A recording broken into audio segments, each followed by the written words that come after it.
どうぞいらっしゃいませ。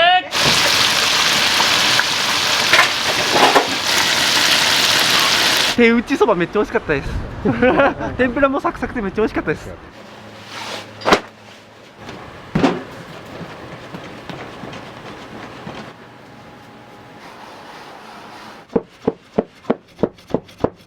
うぞいらっしゃいませ。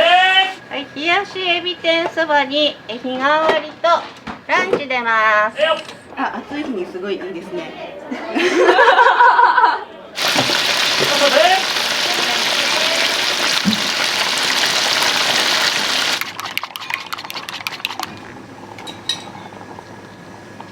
ありがとうございます。ありがとうございます。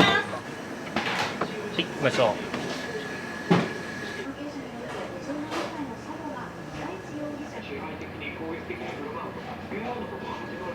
キノコからもすごいいい出汁が取れるんですよ。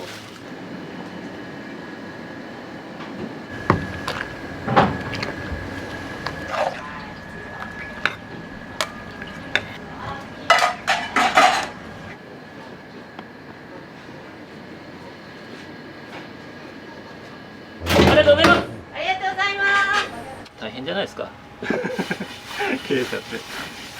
でもやっててやっぱり楽しいし、あの時の食感というか間違ってなかったかなとは思いますけどね。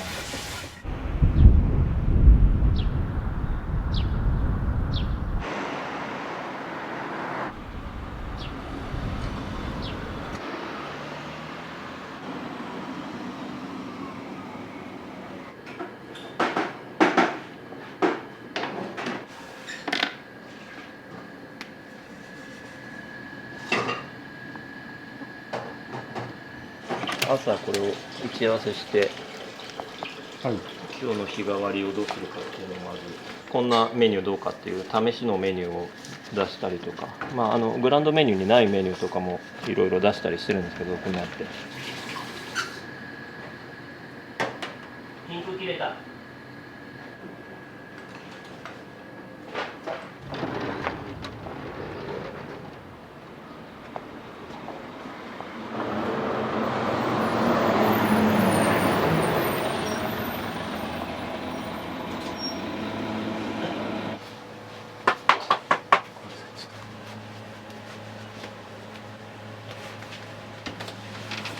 こんな感じで積みやすいですかね。はい、ありがとうございます。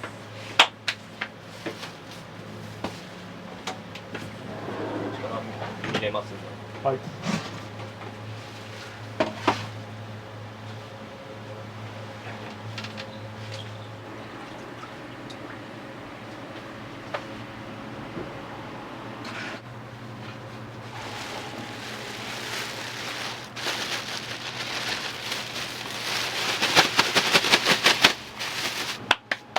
ナミコを7とさらしなを1入れて、であとつなぎ粉2入れてっていう感じですね。さらしな入れるのは、さらしなってナミコと違って水分の含有量がちょっと少ないんですけど、麺がちょっと少し硬くなるというかコシが出るんですね。だから食感がちょっと面白いので少し入れると。その配合っていうのは昔から変わらないんですか？私が2代目なんですけど、23年前に修行が上がって帰ってきた時に少し変えましたね。今日出すとろろはそこの長野の長芋なんですけど、野辺山高原という標高の高いところの長芋で、味がものすごい濃厚で凝縮してて美味しいんですよね。でそこでかき揚げに使うごぼうなんかもお願いしてるんですよ。先にサラリーマンしてて、はい。で25歳の時に辞めて修行に入って、長野の軽井沢の元水という大岩家にある、お店なんですけど、そこで1年間だけ住み込みでさせていただいて、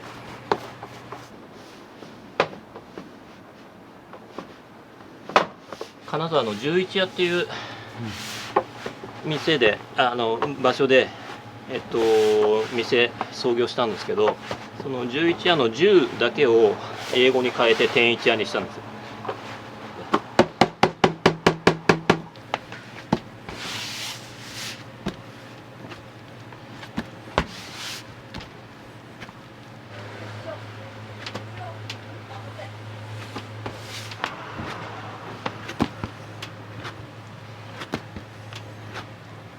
きのザラザラの感じからどんどんこの滑らかになっていきますね、表面が。やっぱりこうずるっといってで喉をくすぐるように通り抜けていくのがいいですよね、そばってのは。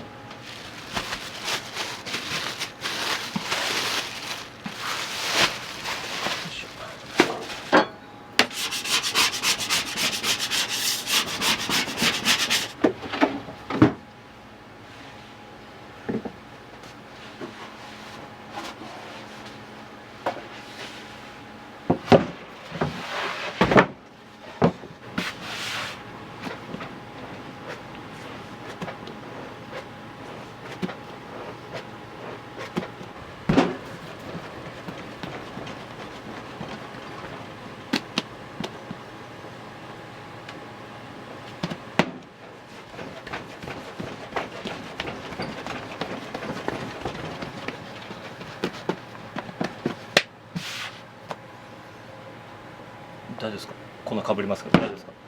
大丈夫です。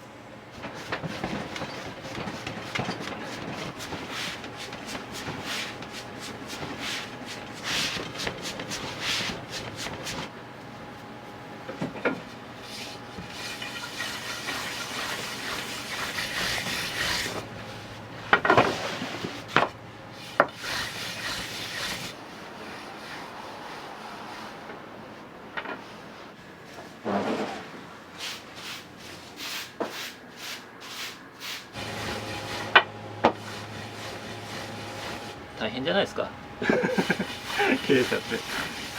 でも、やっててやっぱり楽しいし、接客自体もすごい楽しいので、あの時の直感というかは間違ってなかったかなとは思いますけどね。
ターゲットは40代のサラリーマンの男性っていうふうにターゲットは置いてるんですけど、病院が目の前にあるのでやっぱり、少しご高齢の方とかも多いです。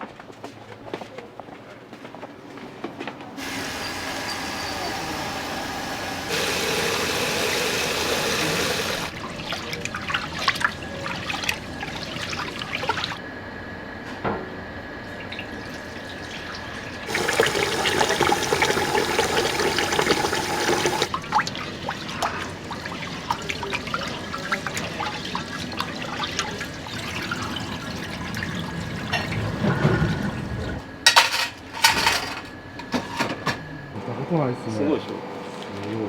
でこれ標高が高いからやっぱり立派なごぼうも取れますし、長芋自体も本当に濃厚だし甘みもあるし立派だし、でこれが修行先でこれを使ってて、うちも使わせてほしいって言ってお願いして。貸してもらってん。あ、そうなんですか。あとは日当たりが最高やし、影になって最高やし、こんな絵とかね。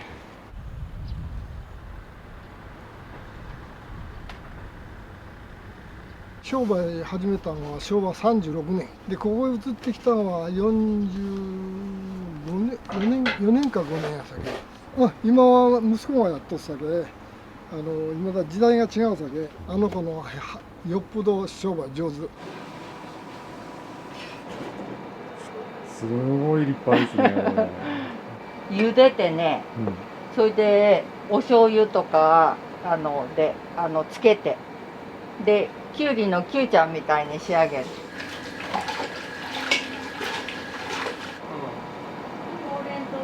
人参やったっけ？人参ね。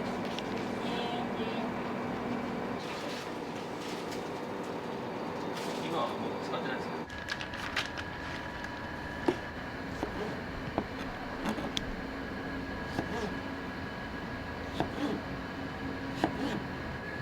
なるほど。朝取ってきたんです。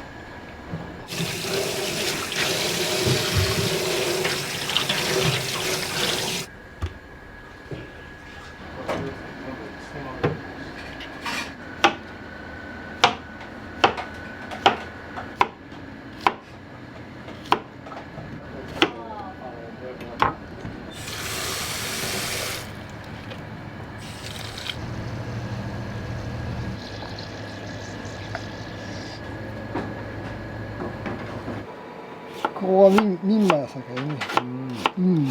確かにミルマってね、つまり記憶力のあれやさかいちってなんであんな難しいのこれ。そんなこと言うたってね、全然ですよ私は。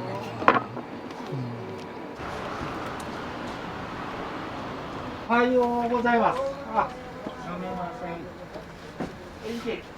取れますか？あ、大丈夫です。奥戸を開けるね。奥。ありがとうね。申し訳ないです。あ、奥置いといてもらえば。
平竹、吉野谷のなめこ、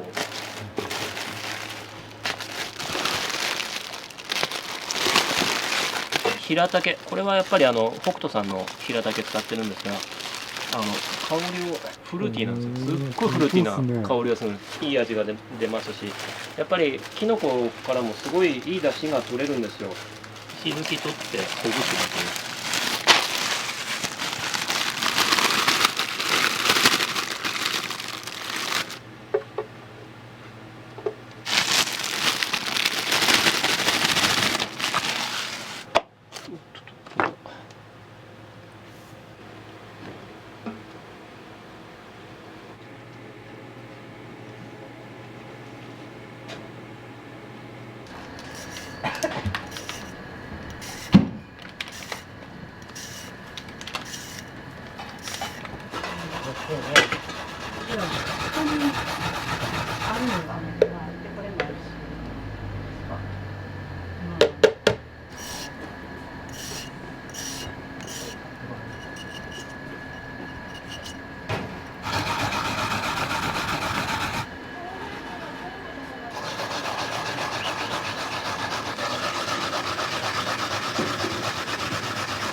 かんかな。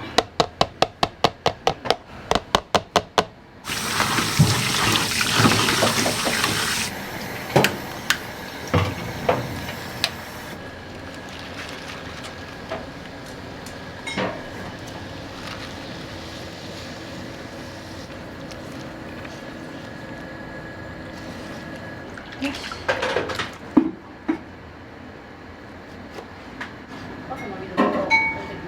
ありがとう。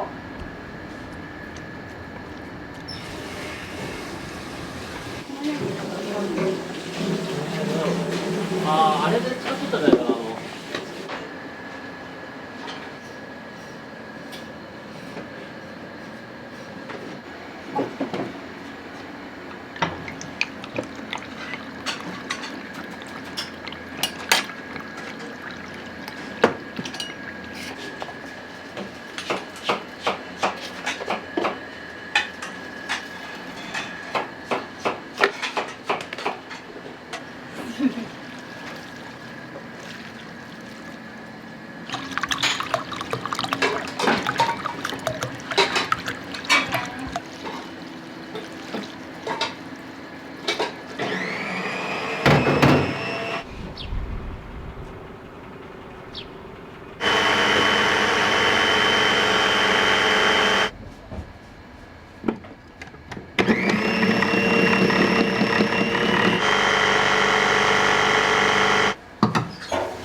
ここで湯切りしますわね。で、なんか煮たりするのこっちですか。終わりますよ。落ち着いていかないと。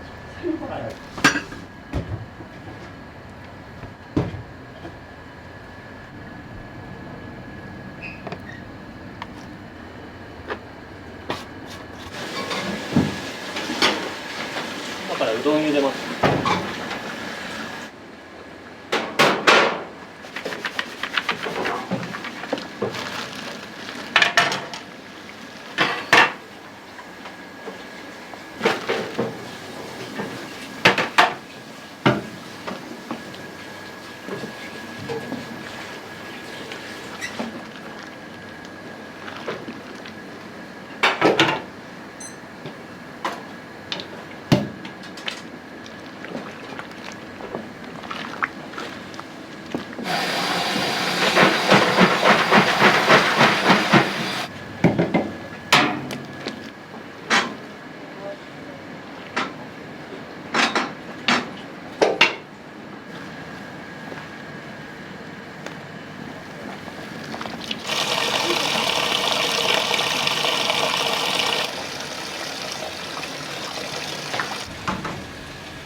お酒合わせてそうですね5合ぐらいしか入ってないんですけど、きのこからこれぐらい汁が出てるので、もうタプタプに汁出てますよね。ああよかった、間に合った。これです。大ぶりのうんこれの2ランク上にでけえなめこっていうのがあるんですよ。でそれはちょっと希少価値が高いので、これの倍ぐらいの大きさのこんななめこがあるんですよ。こんなタイミングよく来ることないんですけど、なかなか。これが剣の舞茸ですね。これが吉野谷のなめ太郎っていうブランドです。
注文入ります。チョコテン1丁に冷やしミニそばプチとろろ1丁です。はい、チョコテン丼入りました。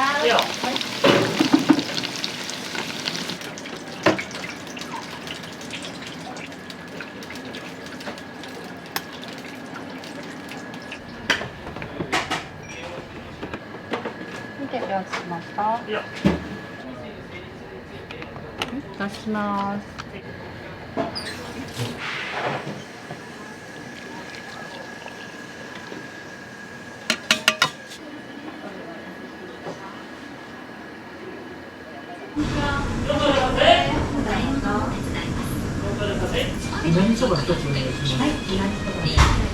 あ、これはいなりそばですね。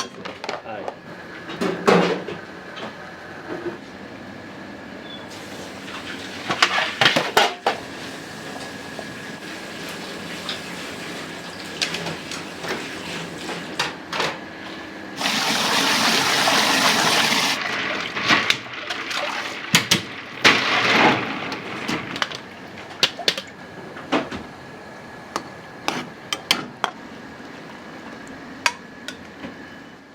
よっ、はい、いなりそばいきます。おはようございます。ありがとうございます。どうぞいらっしゃいませ。いらっしゃいませ。注文入ります。レア一丁入りました。よ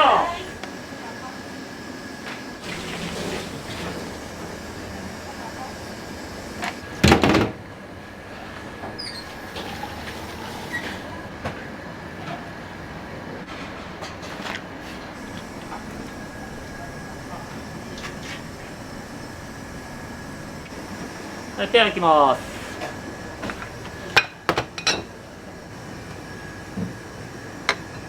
いらっしゃいませ。どうぞ。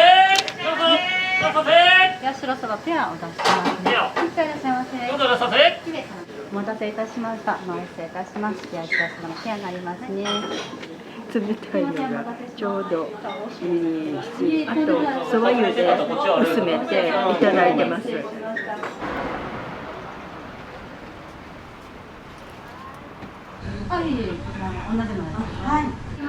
ランチ、とろ飯に冷やしそば小盛りで1丁、いなりうどん大盛り1丁です。うどんの大盛り、はい。は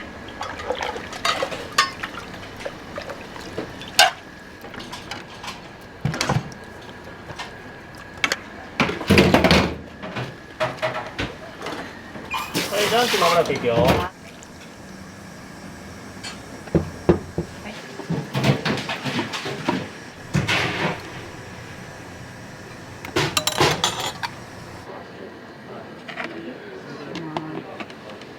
先お出しします。はい。ごちそうさまです。とろろご飯と小盛りのおそばですね。いいです。承知しました。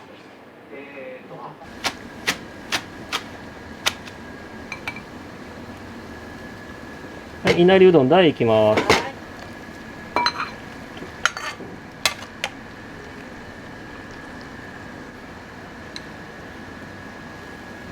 大です。はい。はい。いなりうどん大盛り前失礼します。はい、ありがとう。器大変熱くなってますがお付けください。どうぞいらっしゃいませ。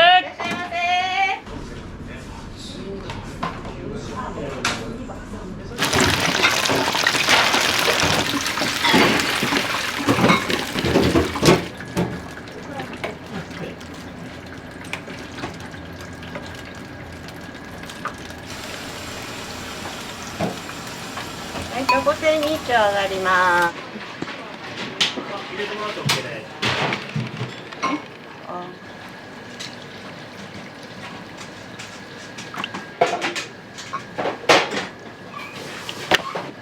お席お好きなお席どうぞ。お好きなお席どうぞ。お止め出させ。お好きなお席どうぞ。お止め出させ。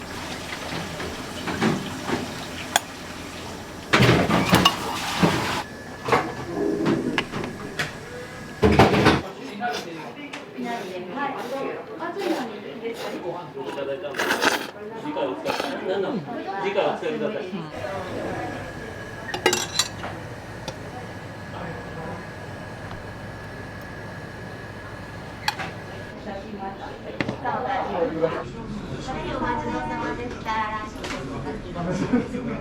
ございます。ありがとうございます。ありがとうございます。ありがとうございます。天ざるのうどんです。はい。いなりです。はい。天ざるとうどん入ります。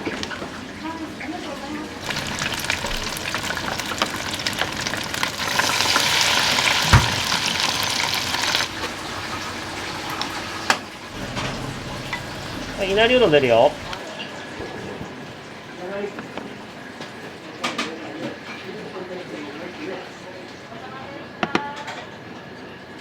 はい、ごちそうさまです。はい。器熱くなってますので気をつけてください。はい。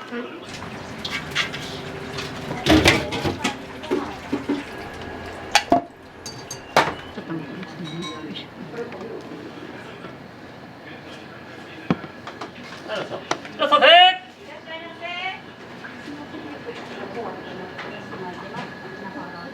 そうさまです。はい、ありがとう。失礼いたします。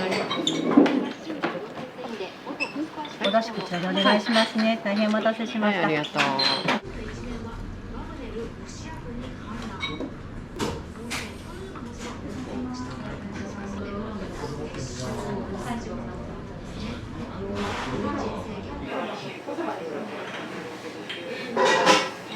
歯応えはいいね。コシがあって、美味しい。うどんはコシがあってつるつる美味しい。天ぷらもカラッと揚げて美味しいよ。い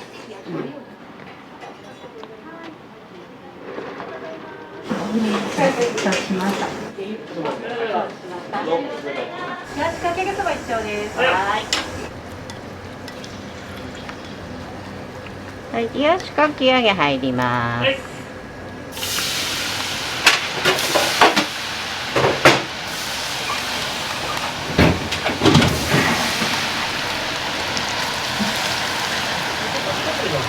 OK です。はーい。ありがとう。おそばでホットかき揚げ丼まもなく上がります。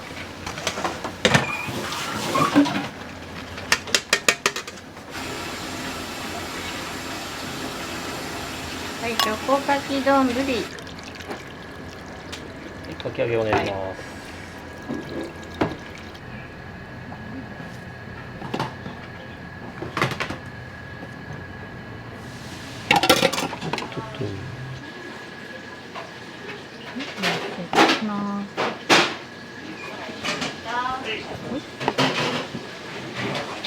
ランチと冷やしかけるそばをお出しします。のお客様、ごちそうさまです。ここかける丼と冷やしのとどろですね。冷やしかけるそばのお客様、ごちそうさまです。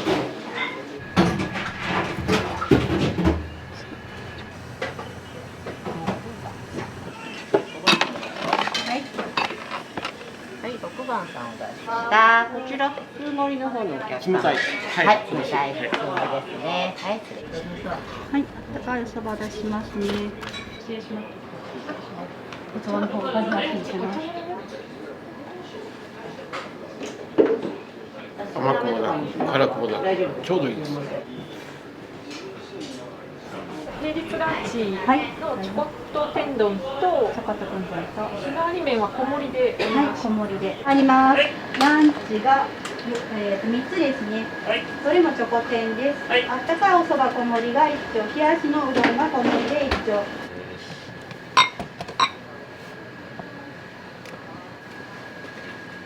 はい、冷やしエビ天そばに日替わりとランチ出ます。はい。わさびってつけられますか？まだついてません。じゃあこっちお願いします。日替わりの単品ですか。はいはい。じゃあ合計4丁で入ります。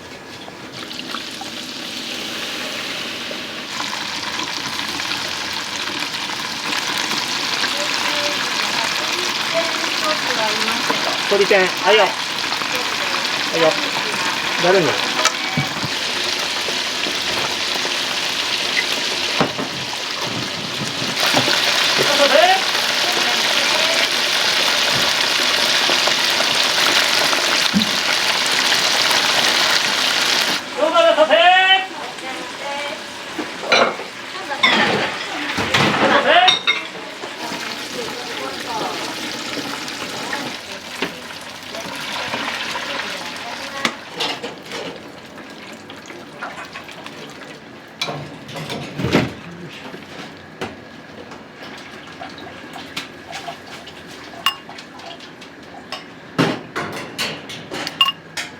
小盛りであったかいお蕎麦のお客様、失礼いたします。こちら小盛りになってます。はい、どうぞ。お出汁が美味しいね。出汁が好きな味です。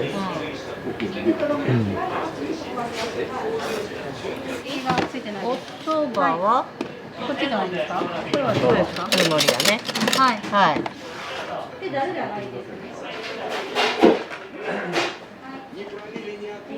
小盛りのお客様、はい、失礼いたします。はい、失礼いたします。はい、どうぞ。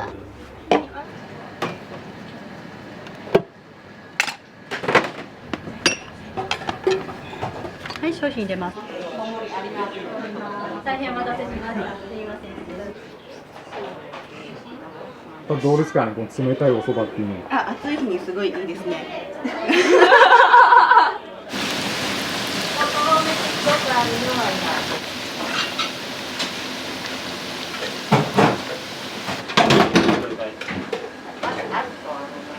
今の分。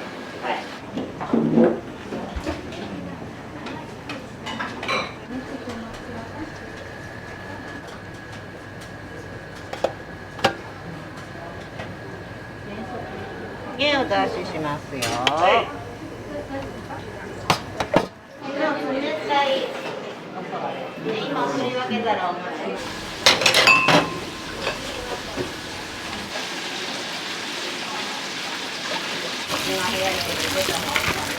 ですね。小盛りのあったかい方、そばですね。冷たい方、うどん。ありがとうございます。こちら失礼します。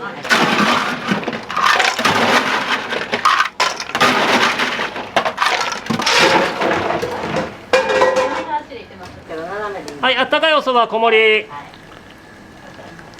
お願いします。はい、1600円でお願いいたします。2000円からいただきます。普通盛りであったかいお蕎麦。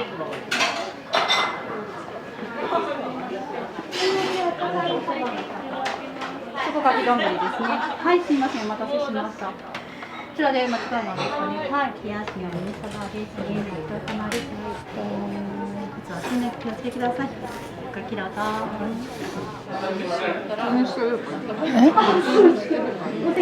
おそうめんだね。味がいいね。美味しいから来ます。そうです。ここは合うよね。合いますね。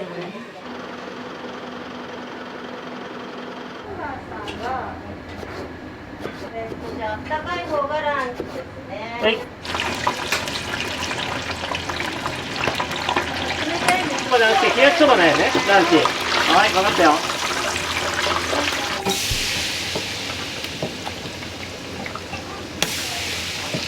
焦げませんでした。大丈夫ですか。大丈夫ですか。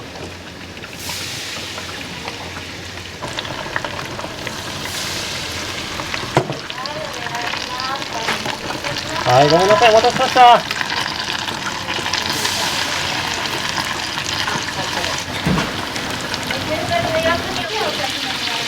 はいよ。はい。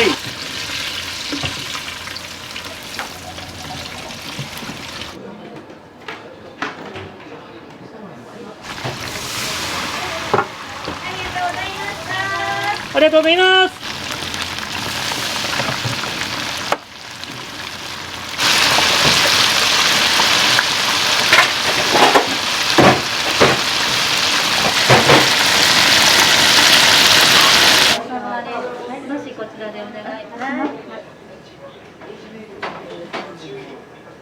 お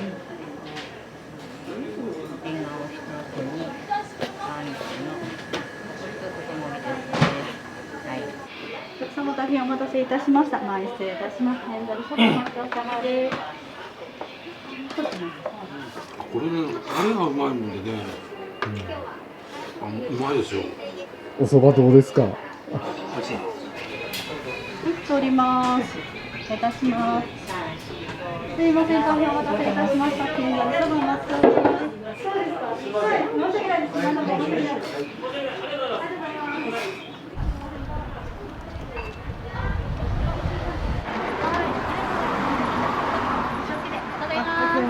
手打ちそばめっちゃ美味しかったです天ぷらもサクサクでめっちゃ美味しかったです。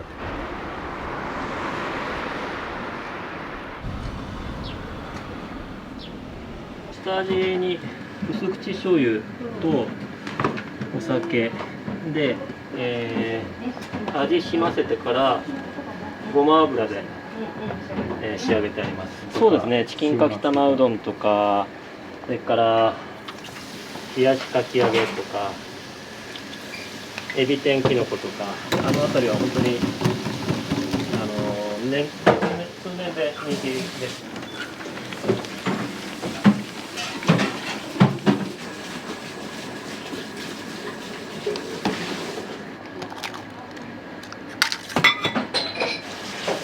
10% ほどの、塩水とプラスして、味を整えるためと表面をつるっと仕上げるためにみりんを少し入れてるんです。なんで独特のちょっと味わいと食感があるかと思います。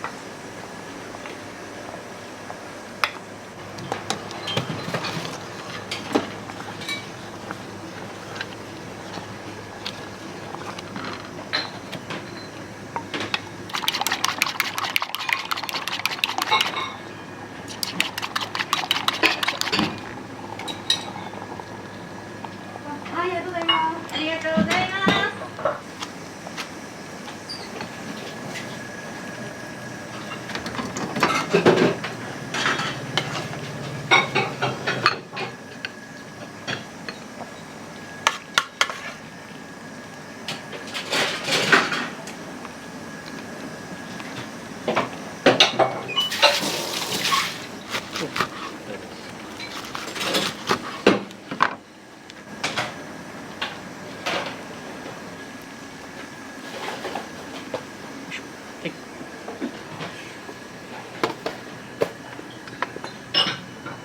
はい、チキンかきたま上がります。はい、行きましょう。お待ちどうさまです。チキンかきたまうどんになります。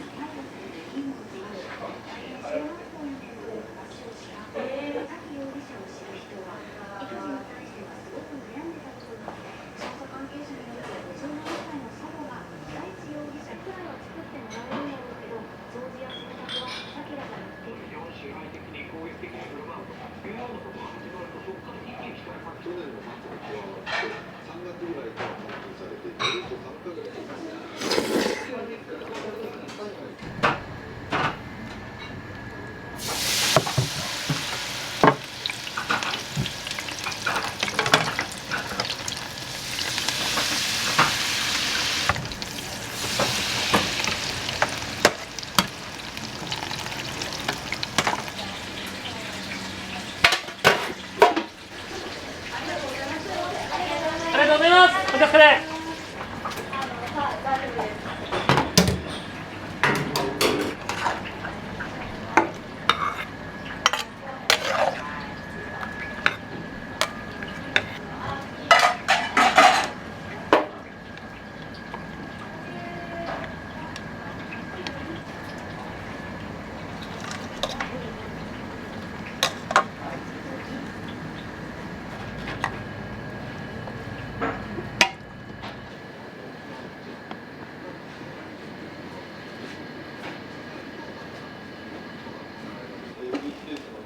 お待ちどうさまです。2000分以上の本が20分で下げるの。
そばのことしか勉強してこなかったんで、うどんの方は本当に独学なんですけど、次はこっちを伸ばしたいんです。なので、こう畳んで、でこう入れるんですよ。こうやって組んで、強くしていけば腰が強くなるとか。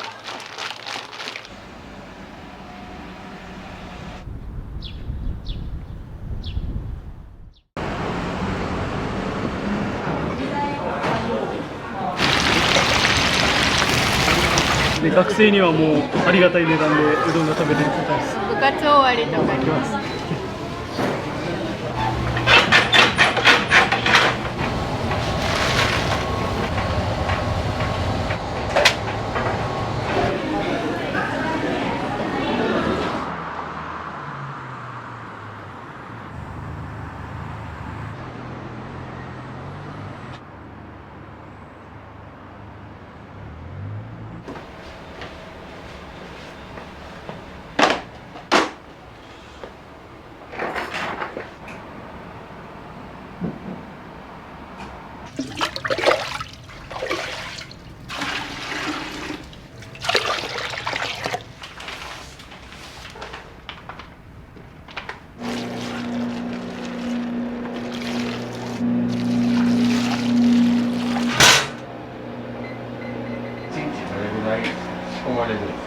2店舗3店舗する時とかやったら生地自体はまあ6体8体みたいな感じではやるんですけど、まあ、今日2店舗分だけなんで4体っていう感じで、加水の量も合わせれば120キロ、だいたい平均120から150ぐらい、はい、夏場やっぱ一番忙しくなってきてるんで、はい、また田上店って学生の学割ってあるんで、大学生がめちゃめちゃ来てますね。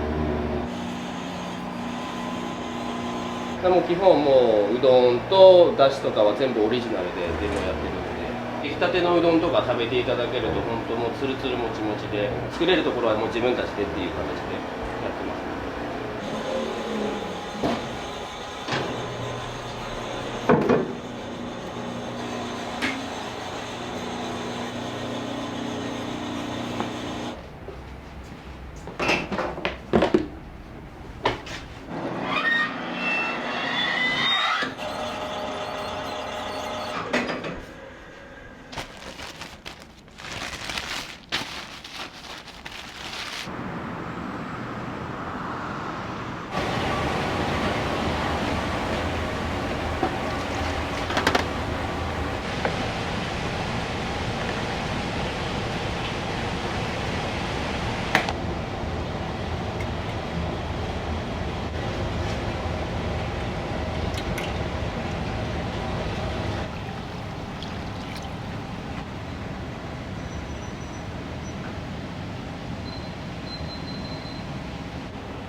もありがとうございます。ありがとうございます。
これさっきだし引いた昆布なんですけど、かき揚げになります。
ネギとかは結構有名で、小豆島もそうです。北陸であるんですけど、入ってもらったらここ、香川っていう味とか作るものとか食材も全部香川のもの持ってきて、作り方も全部香川で、昔ながらしおる作り方でやってるんで、入ってもらった時の、その向こうのセルフうどんとかうどん屋さんの雰囲気をこう元気よく体験できたらいいなっていうのがコンセプトで、もっと香川をこう身近に感じてもらえるんじゃないかなっていう考えで作ってます。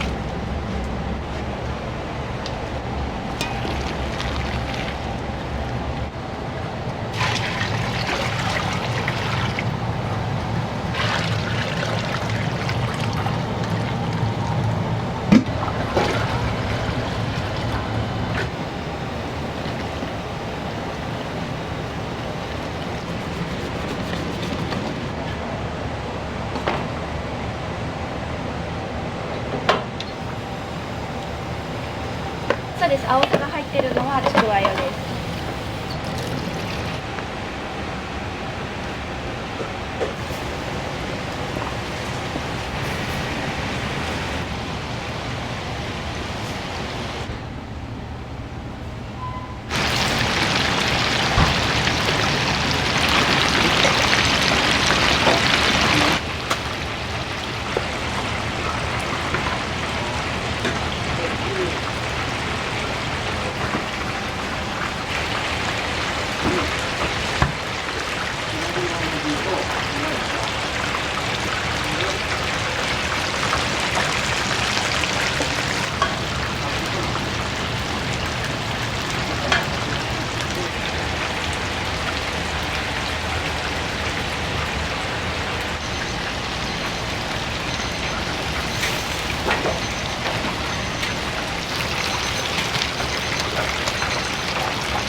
どんどんこう詰めてってもらえれば。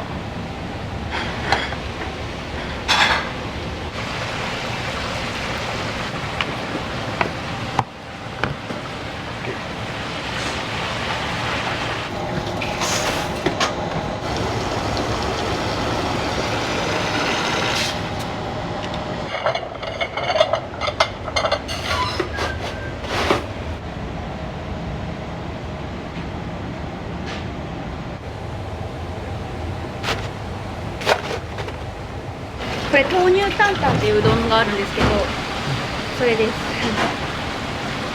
冷たいやつ。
そうです。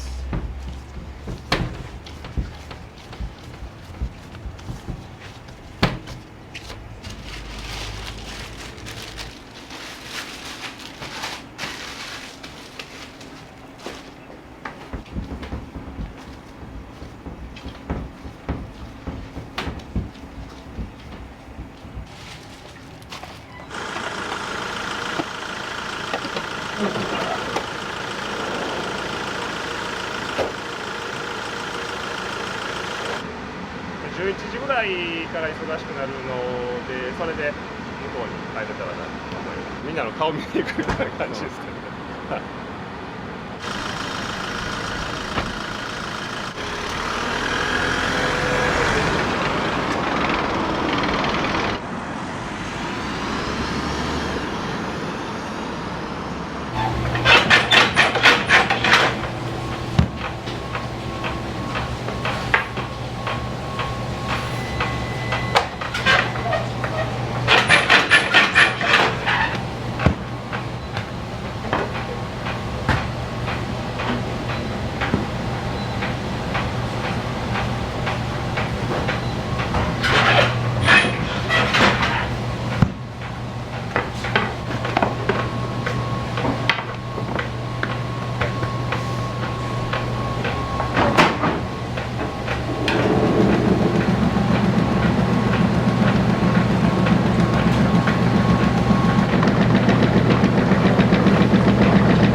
冷たいの？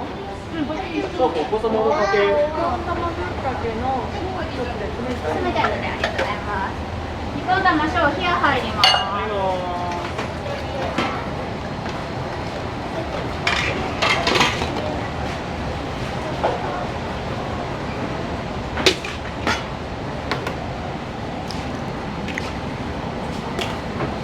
お待たせしました。お願いします。とろろ卵ぶっかけの冷たい台。台でありがとうございます。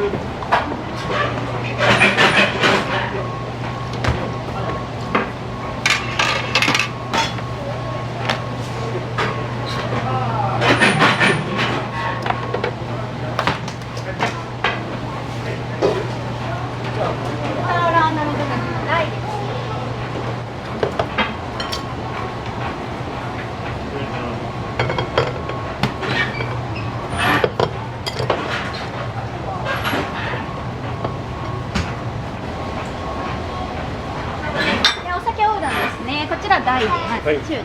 作れますので少々お待ちください。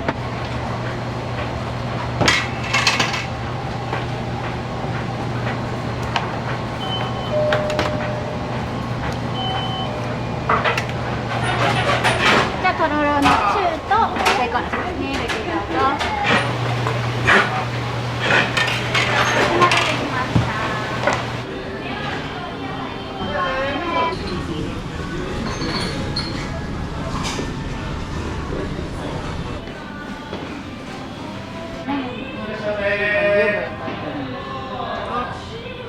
うどんのお味どうですか？美味しい。のお味は。美味しい。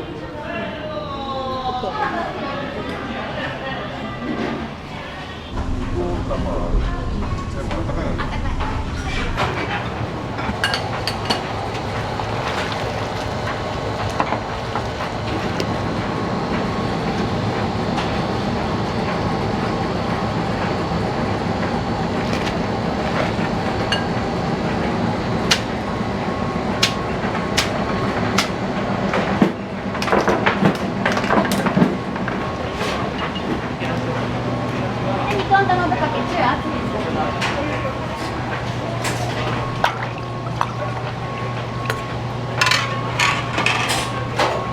お待たせしました。お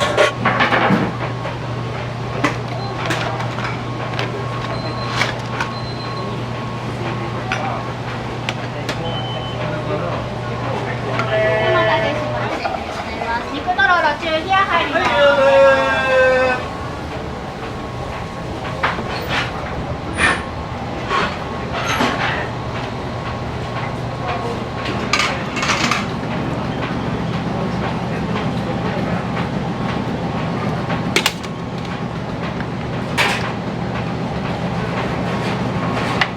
肉とろろの中ですね。お願いします。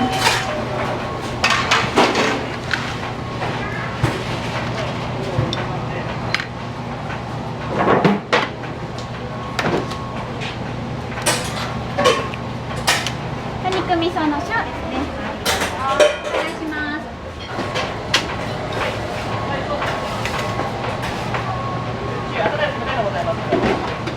煮込んだの中冷や入ります。ありがとうございます。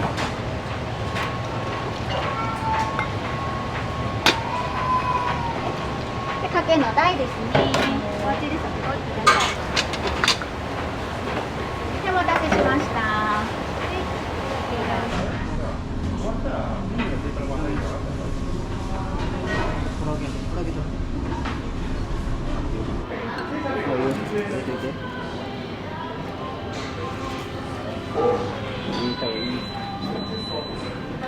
鶏天と唐揚げと大葉鶏天鶏ばっかり全部鶏肉。結構こちらのお店来るんですか？初めてです。コシがあって美味しいです。ねえ、ちっちゃんね。はい、いらっしゃいどうぞ。すみません、私は入ります。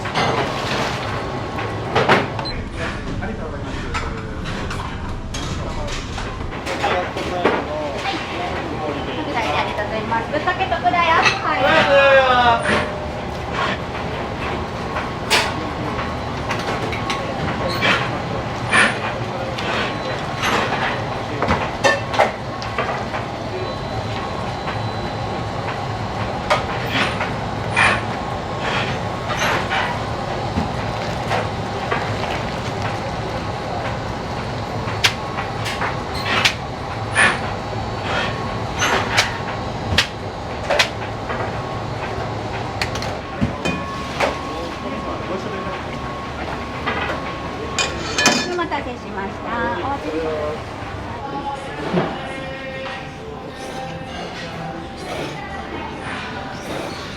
生証を出したら割引されたりとかっていっぱい食べれて安く済むので美味しいしいいお店です。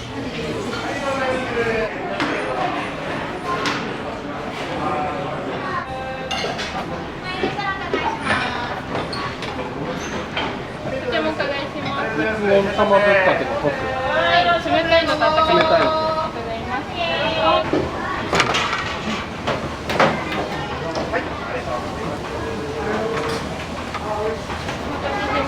はい。さっきのキアの中でよろしかったですか。いいよ。まあいいんじゃない。2名様2170円になります。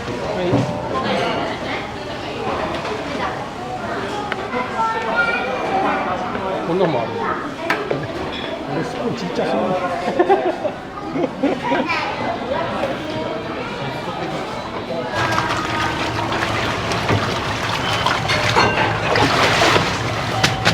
はい、ラジャーでーす。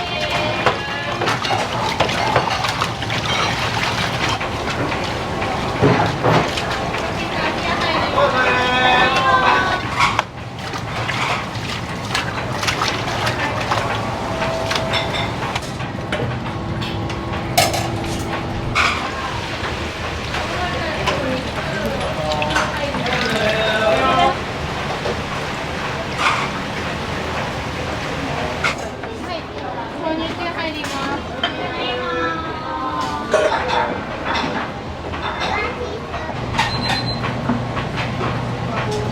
お待たせしました。ご注文お伺いします。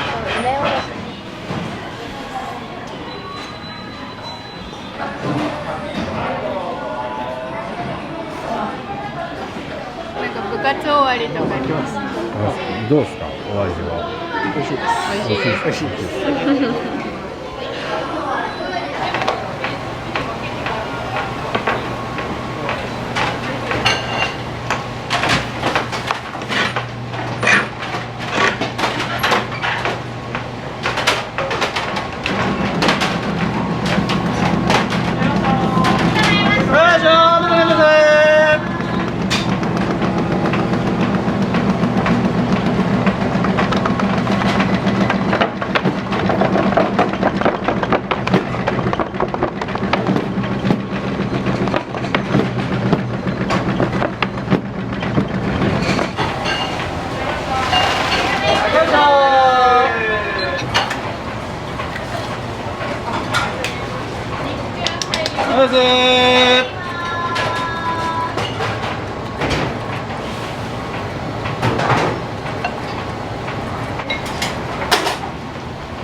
たまたまでーす。すみません、上から。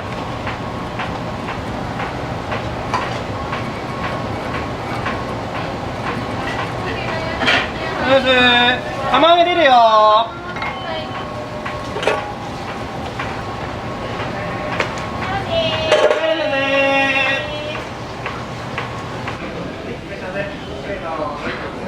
この皮もう無理やわ。キャベツ使って、そう。言うたらコツは斜めにしたまんまやつ。ああ、もう無理。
肉温玉ぶっかけの大ってあったかいの。はい。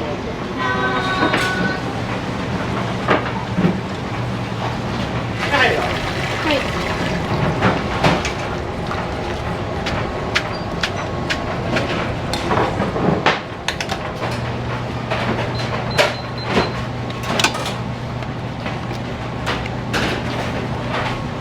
お待たせしました。レピーどうぞ。こちらもお伺いします。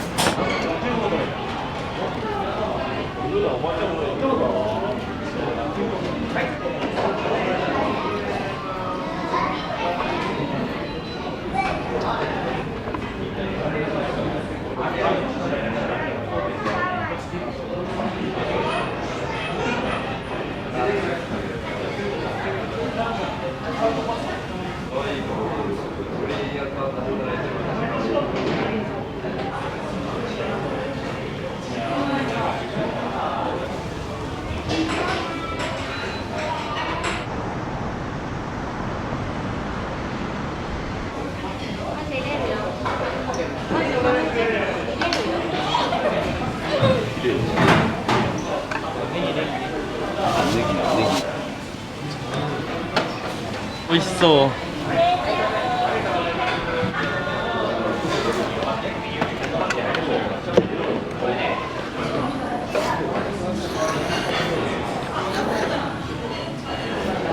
午前中練習で終わった後に来ます。で学生にはもうありがたい値段でうどんが食べれるみたいです。味も美味しいですし。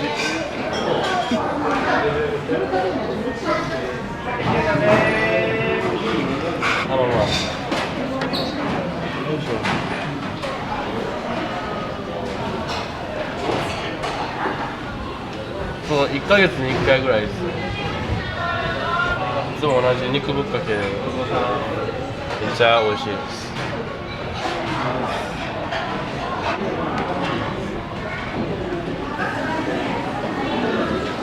よし、いただきます。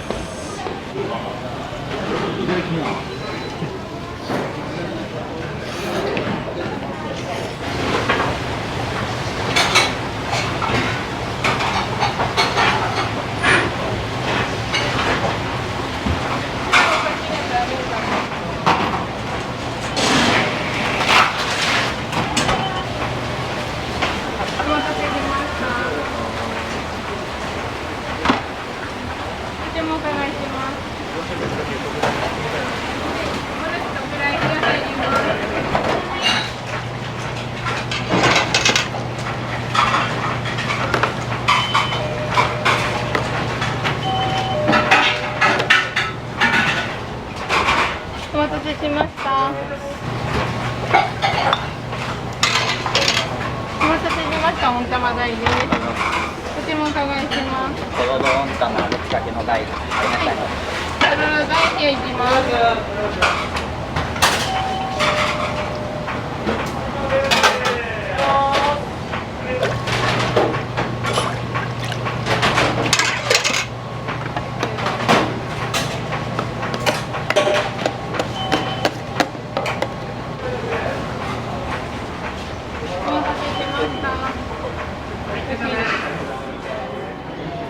この時間で何人今お客さん来たとかって。レジ通貨は120組のお客様。お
結構来ますね。もう週3ぐらいで。安価で量があって美味しかったですね。皆さん特大ですか？特大ですね。まだ食べれますね。正直。おろしぶっかけ大の冷たいのでお願いします。はい。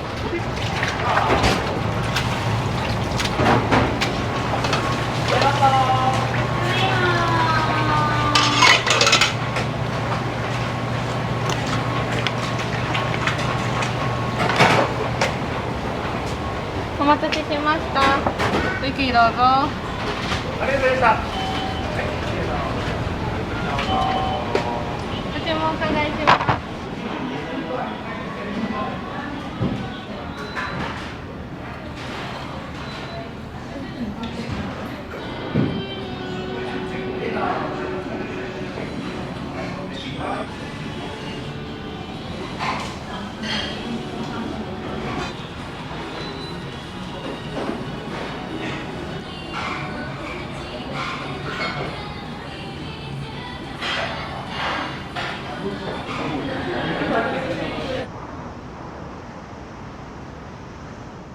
カレーうどん、お好みカツ丼そばうどんです。全然また次回お願いします。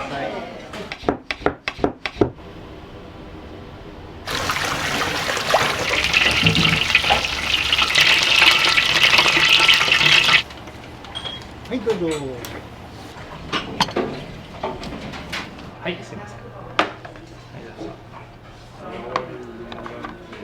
弾力があって美味しかったです。素晴らしい味がしてとてもいい感じですよ。東そばランチお好みの天童ざるおうどんです。はい。顔を中心にしてくださいね。顔がメインだよね。カレーうどんまでいきます。はい、カレーうどんもあります。回れ回れ回れ。さささささささ。大エビ天重でございます。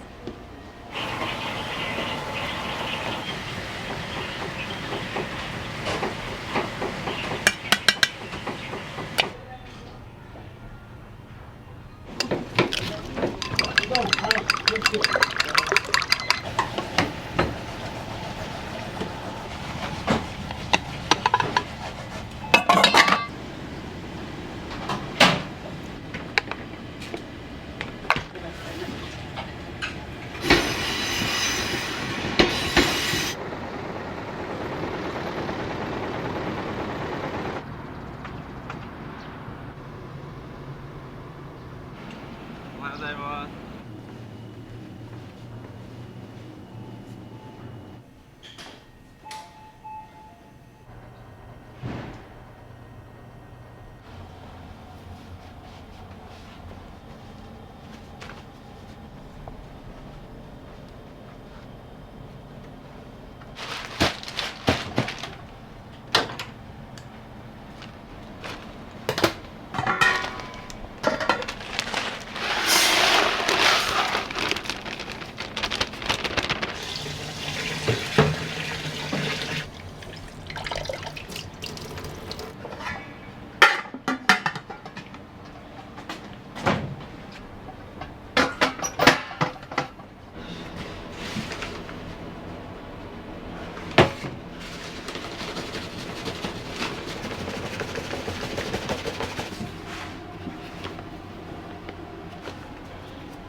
そば粉は国産のもので、あとはブレンドをしてるんですけど、そば粉によって色味が違うので、そこは色味をこだわってるっていうのがあるので、お客さんが食べて美味しそうって、まず美味しそうっていう明るめの綺麗な色っていうか、そういうところを目指してますね。手打ちの方はちょっと値段も別にしていて、そこは本当にこだわったそば粉を取り寄せてやってますね。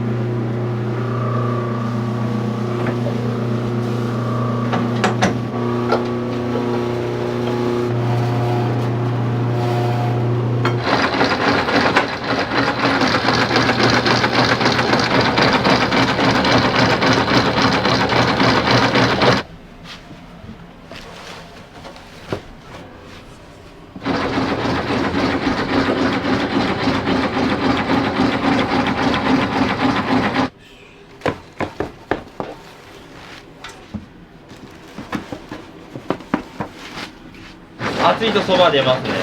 ちょっと気温下がるとうどんとかになるんですけど、温度上がるともうざるそばだったりとか、そういったところがかなり出てくるので。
明治その創業時、神通川っていう川があって氾濫があったんですけど、大黒さんを作る鋳型が流れ着いたと言われていて、うちの店の前にで、それって富山の空襲の時も焼け残って今もあるんですけど、それが元になって大黒屋っていう名前になったっていうふうに聞いてます。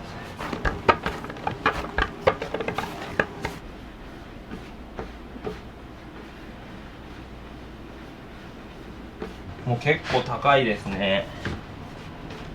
70代がメインですかね。60代から70代。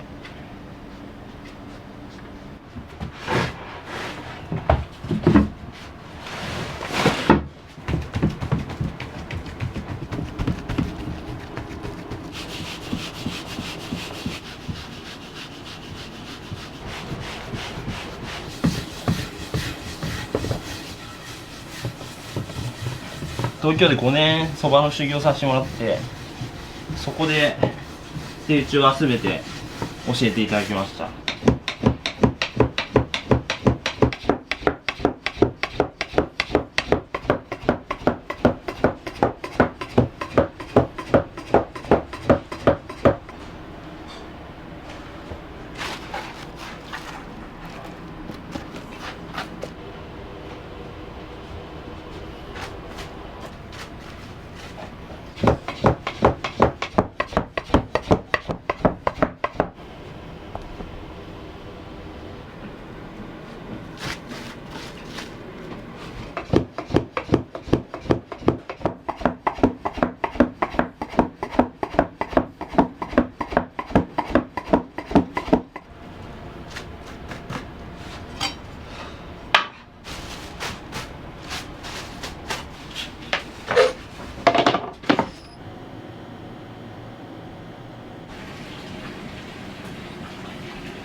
で嫌な予感したからクレハの方戻って、お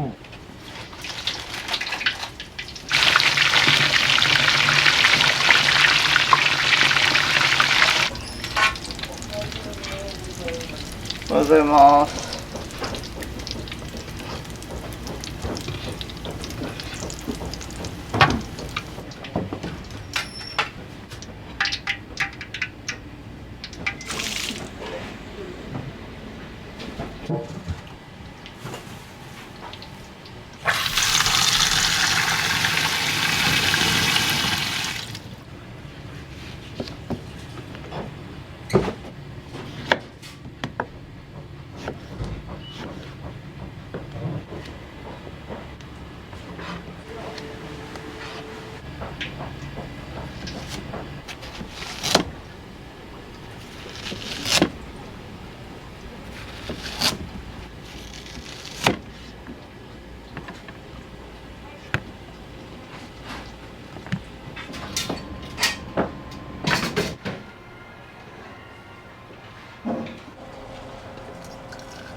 ご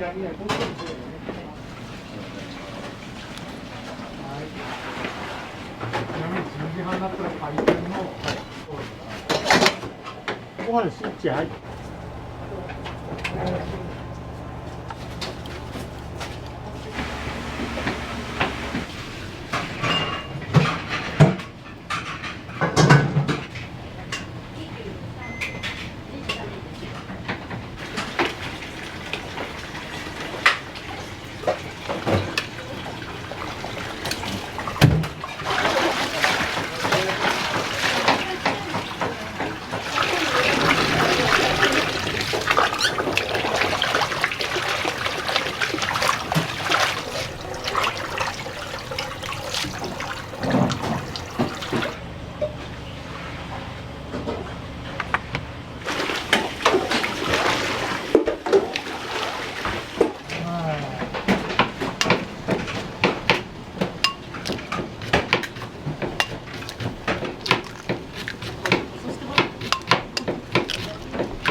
山崎さんやります。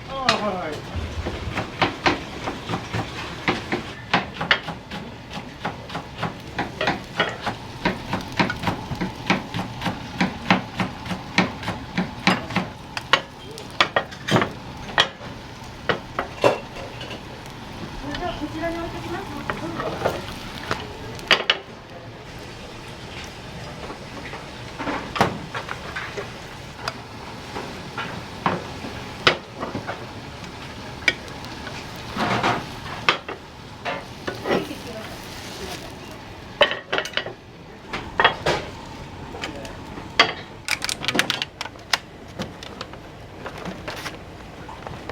卵焼き出していきます。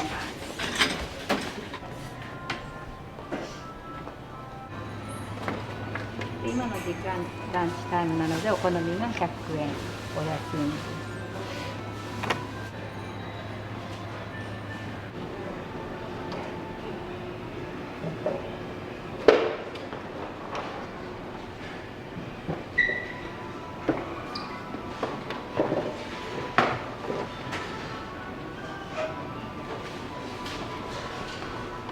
いらっしゃいませ。おはようございます。いらっしゃいませ。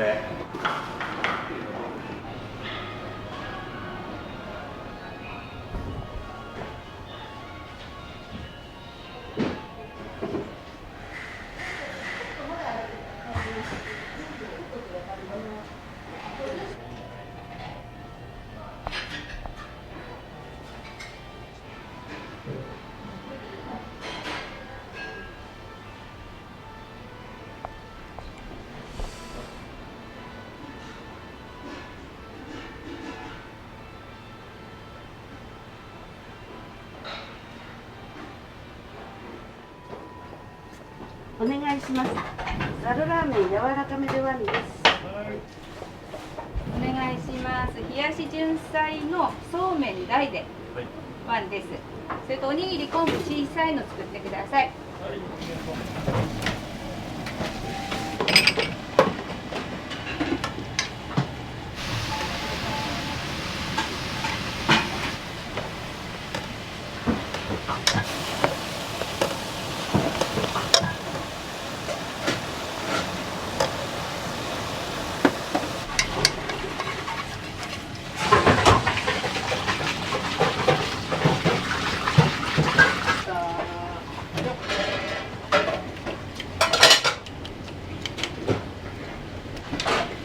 お願いします。はい。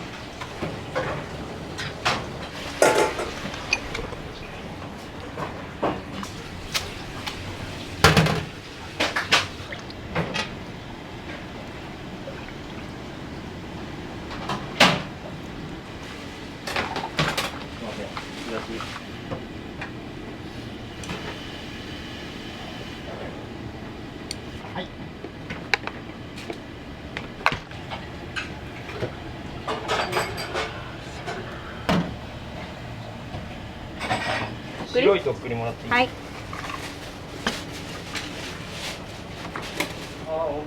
失礼します。すごいよ、大盛りになったらさ。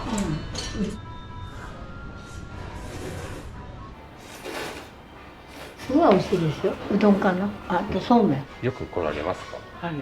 一日おき。一日おきですか？すごいですね。ざるラーメン。ざるラーメン。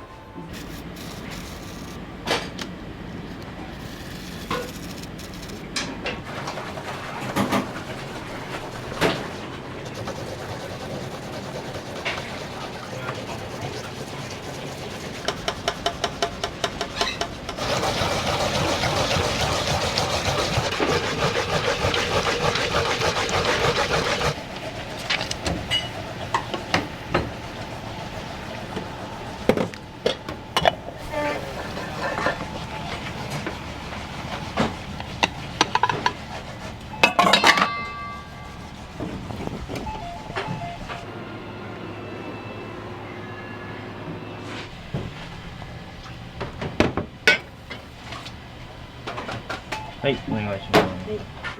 冷たいそばでかくなります。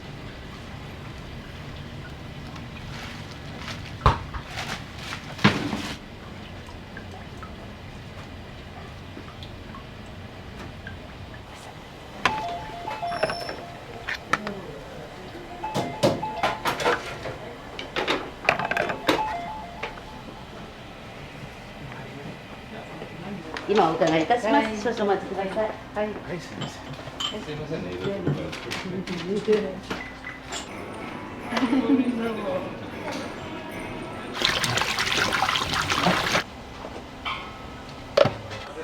お待たせしました。冷やしそばランチです。ごゆっくりどうぞ。はい、ありがとう。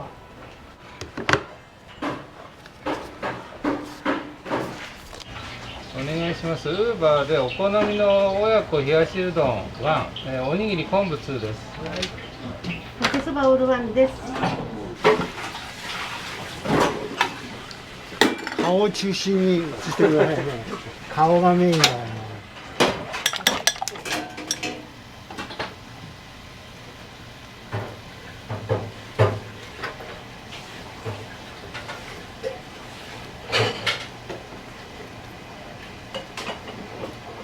はい、親子丼のお手本。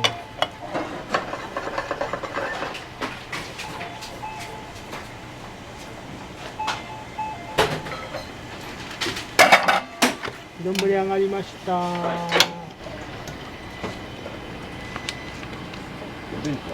そうです。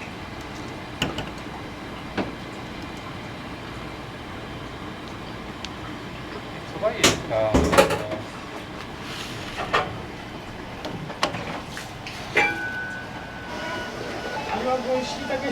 はい、いらっしゃいます。どうぞ。そば。冷たいやつ高いわ。あ、普通だったから。はいはいはい。今日特製の看板って出とる。あ、そうですか。一番大事なやつや。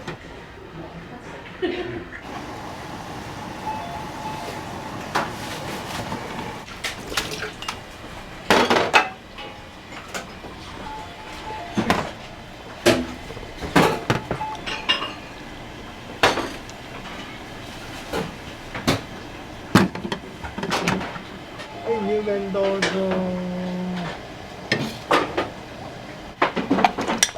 お好みのご飯もらえますか。はい、どうもありがとうございます。お願いします。天ぷらそば、かけそばオールワンです。はい。はい。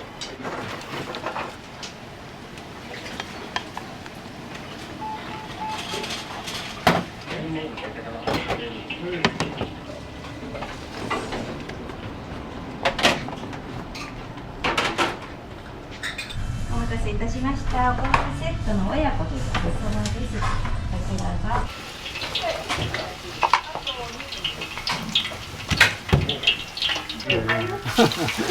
あ、神戸ですか。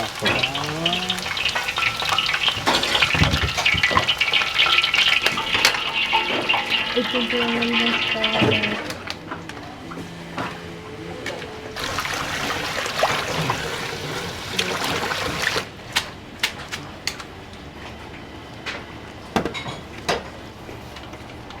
はいどうぞ。お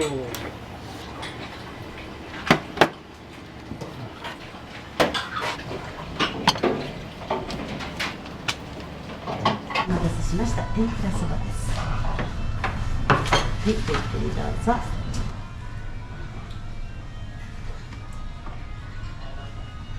そう美味しいです。タレが3種類あるもんだから、いろんな味でいただけます。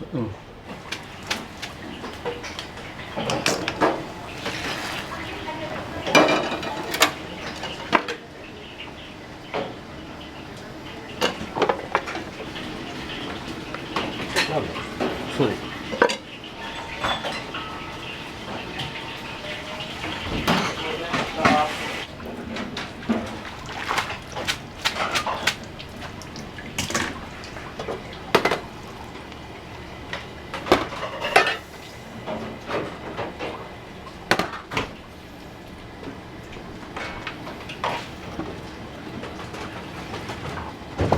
はい。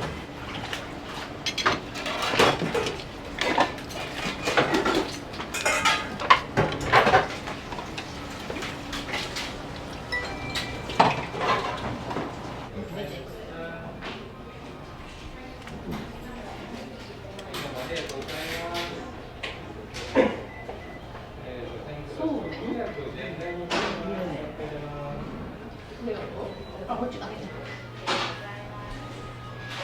富山の YouTuber よく。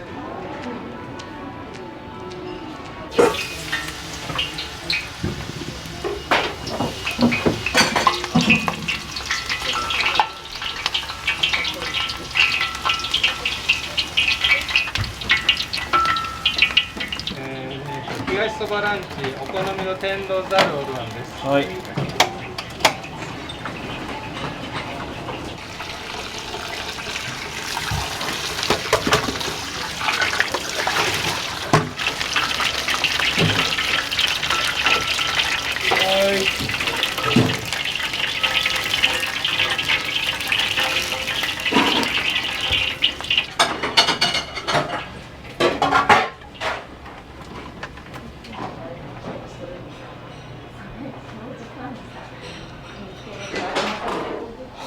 じゃあまた次回ご覧ください。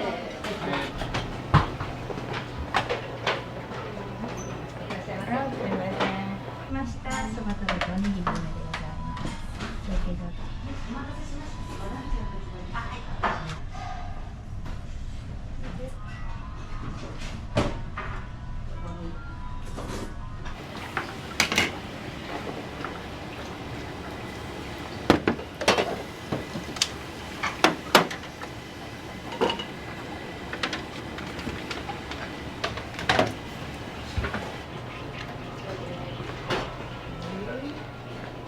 はい、冷たいおそばです。はい、はい、じゃあよろしいでしょうか。はい、おどうぞ。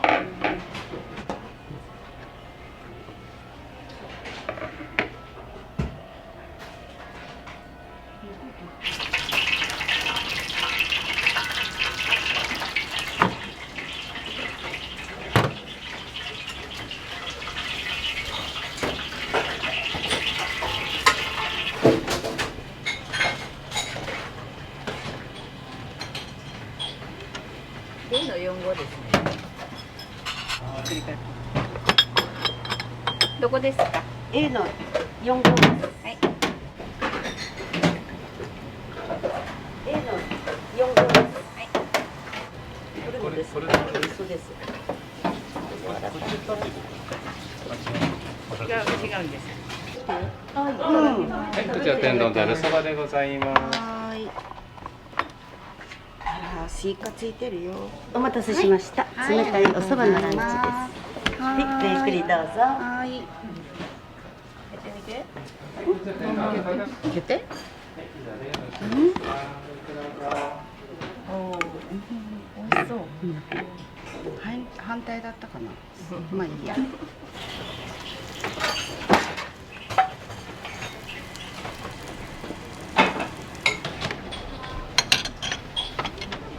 A の4号ですね。はい、天ぷらうどんです。はい、失礼します。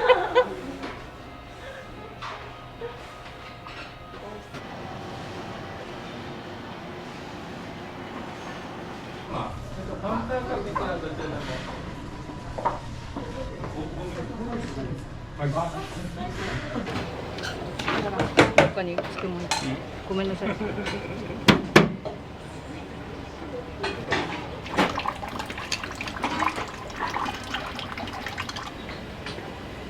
い、お願いします。はい。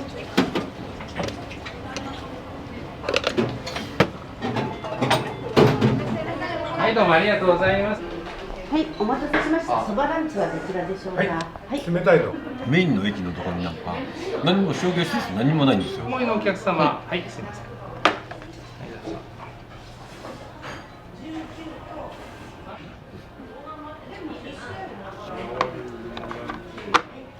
日替わりのお惣菜が美味しかったです。弾力があって美味しかったです。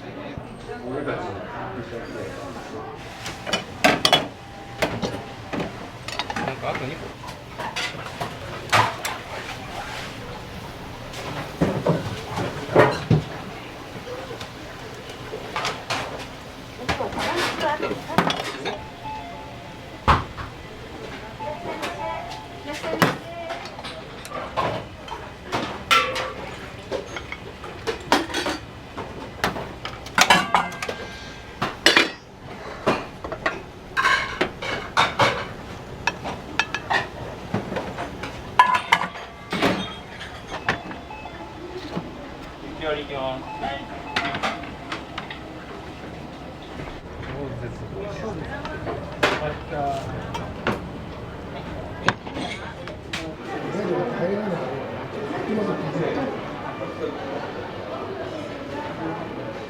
雪割りそばなんです。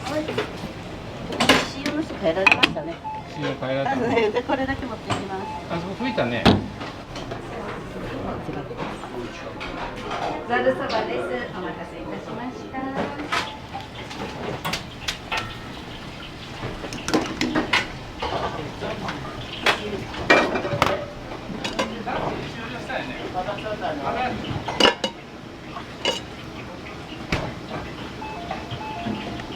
冷やしそばランチなんです。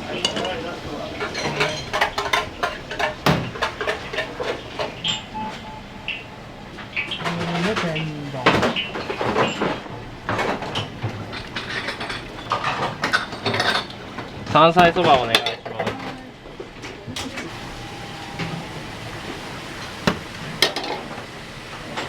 はい。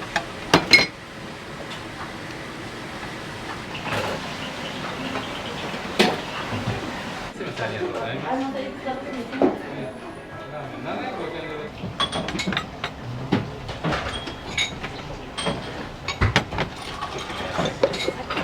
お好み2で天丼玉丼そば2です。これは日替わりの冷たいので冷やしそばランチ。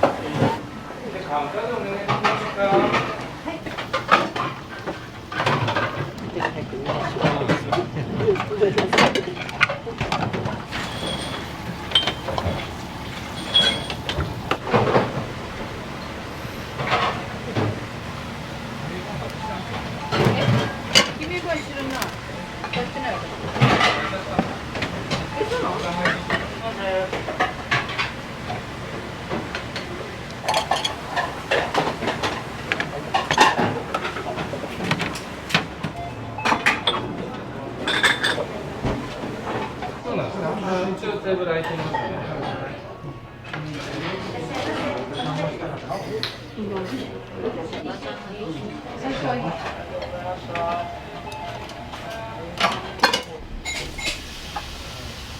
カメラ変わったんですか。やっぱカメラがね、やっぱり結構厚いぐらい撮るんですね。カメラはもう油が弱いです。3、はい、じゃあこの天丼は4だかな。次は4だ。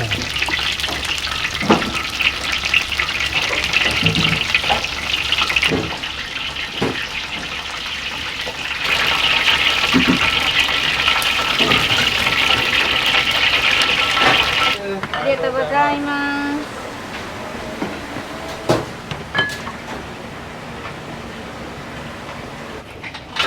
生竹いきます。はい。山かけいきます。お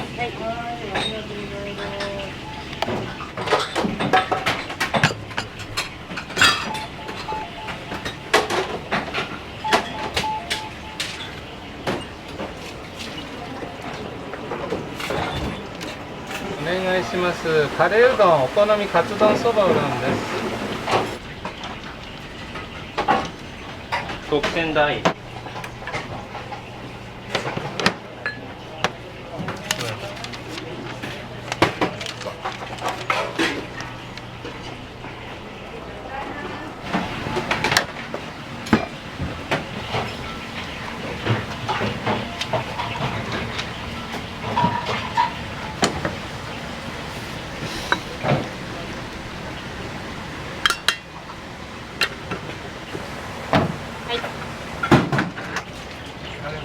はい。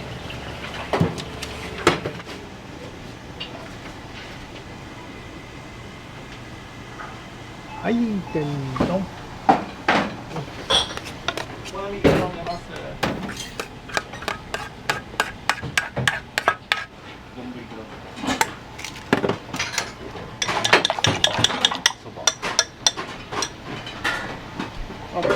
大丈夫です。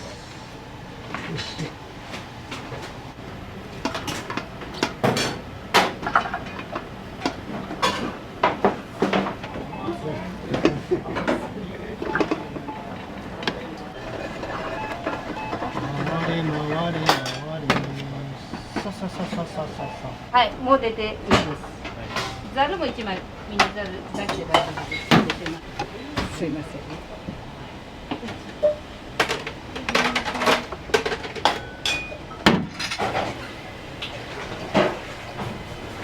最初がそばがワイン。よいしょ。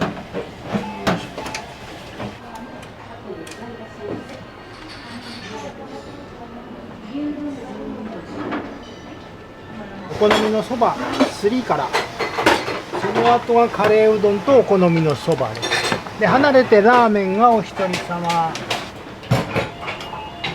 レーうどんまでいきます。はい。3出てます。はい。よいしょ。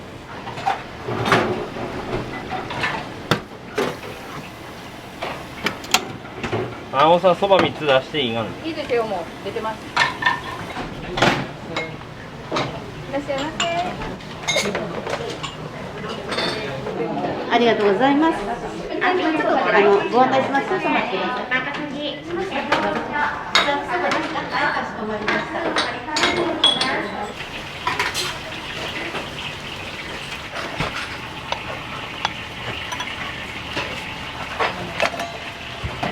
ぜひまた召し上がってください。さっき持ってかんだやつぬるなってたから。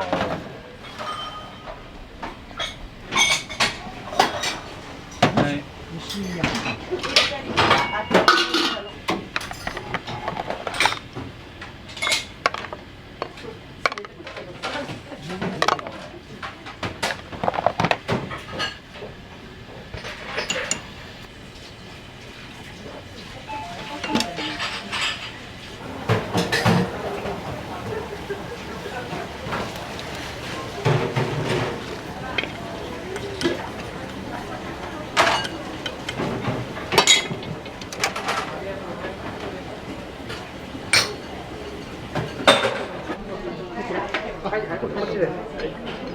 はい、ごゆっくりどうぞ。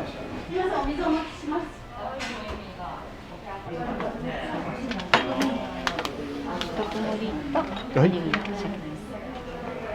よく食べに来るんですけどね、ここのそばは他の店と違ってそばらしい味がしてとてもいい感じですよと僕は思っています。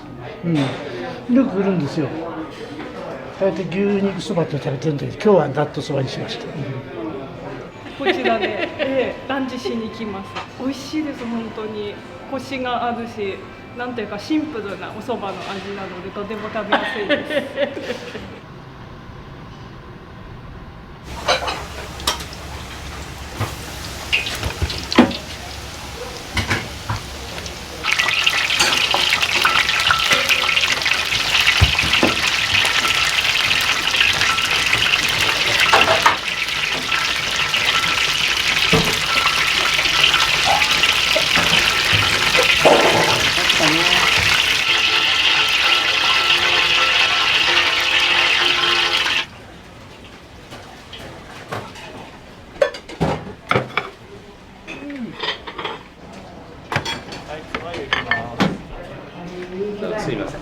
天ぷら盛りのお2つ。はい。よろしいですか。すみません。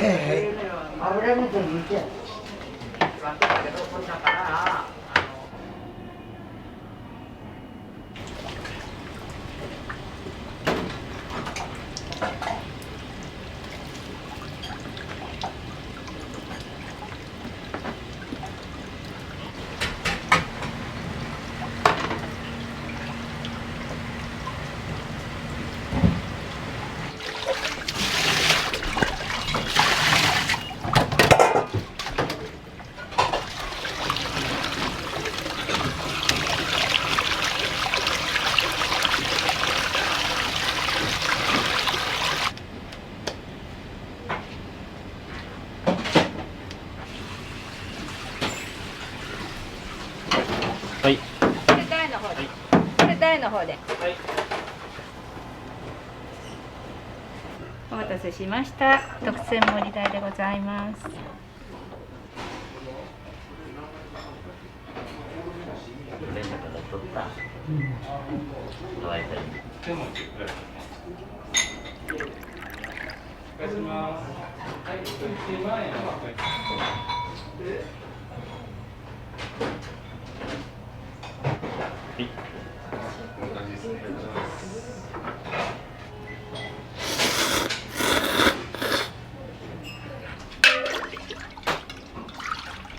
特盛りごめんなさい。もうあれやな。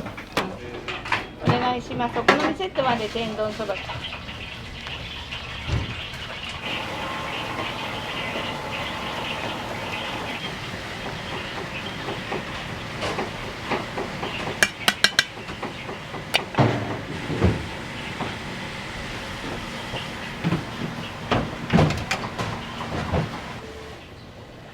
好みの天丼2入りました。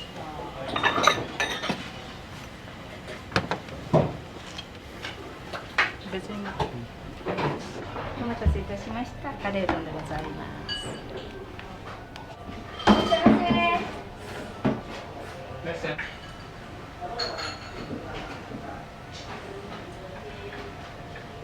はい、ご自愛ね。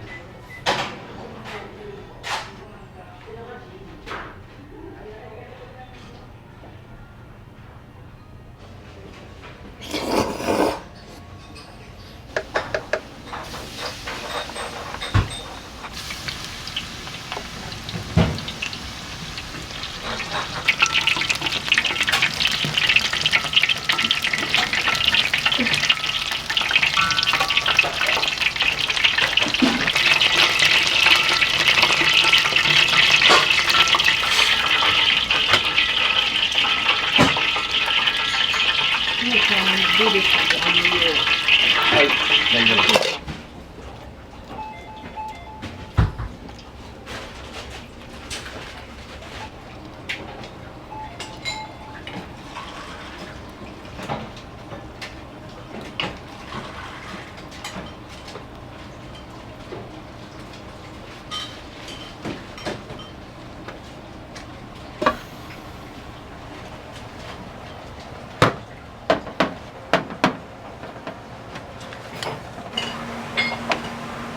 お待たせしました。大エビ天重でございます。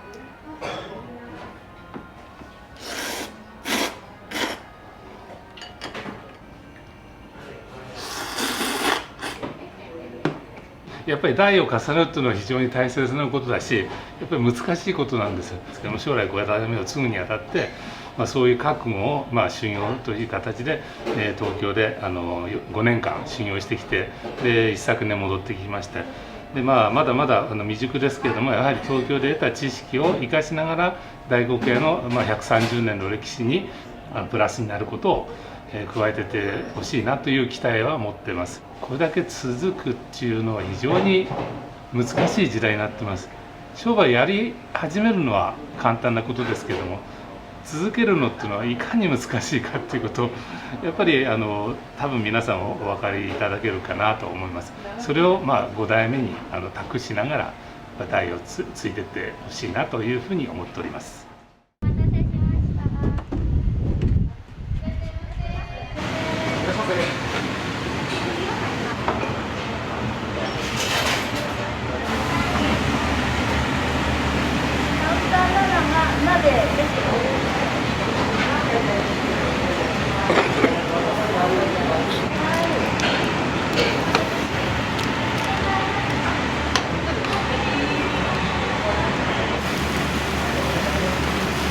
関西4いきます。ネギ増しもともつ増しの卵入りです。味噌が滑らかな味しますし、もつ自身も柔らかくてハマりました。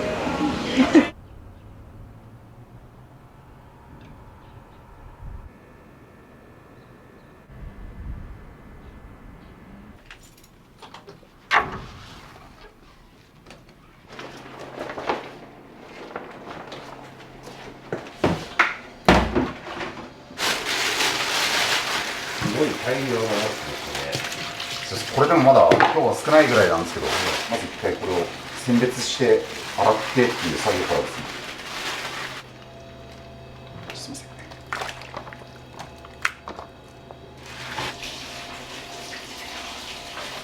食感はある程度残して、その臭みを抜くというか、あと汚れを徹底的に落とすっていうところがすごいこだわってて、これが直腸ですね。1頭に1本しかないんで、一番人気ですね、この部位が。はい、これですね。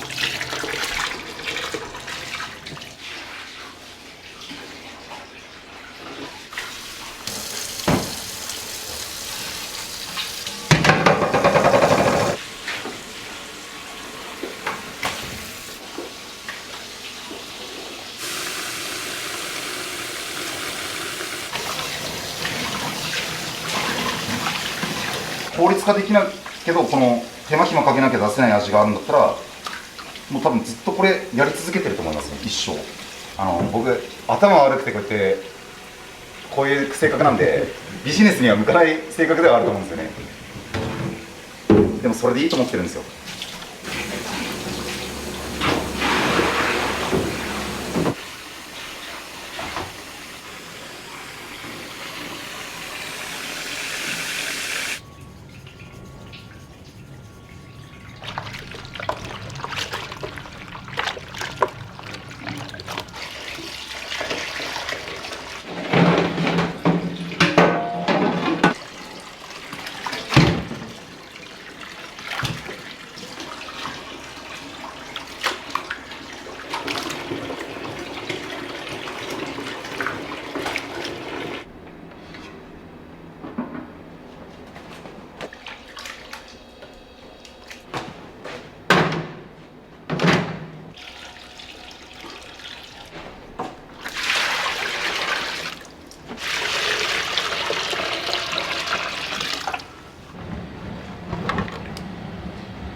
おはようございます。おはようございます。よろしくお願いします。よろしくお願いします。よろしくお願いします。おかみさん。はい、おかみさんです。超有名なおかみさん。僕の母親です。富山の母です。今日はよろしくお願いします。よろしくお願いします。朝早くからごめんなさい。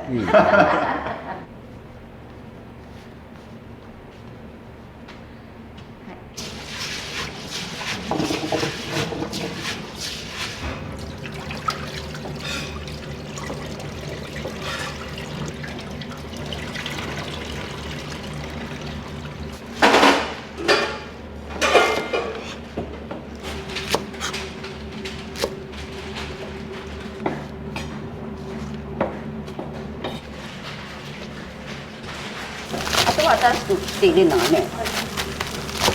新井さん、その箱これだけ入れとくか。いいか。いいね。これくらい。はい。ちっちゃいのちっちゃい。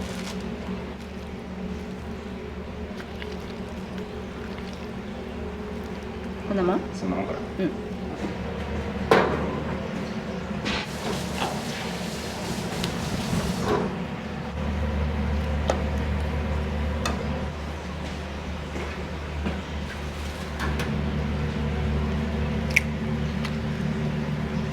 はい。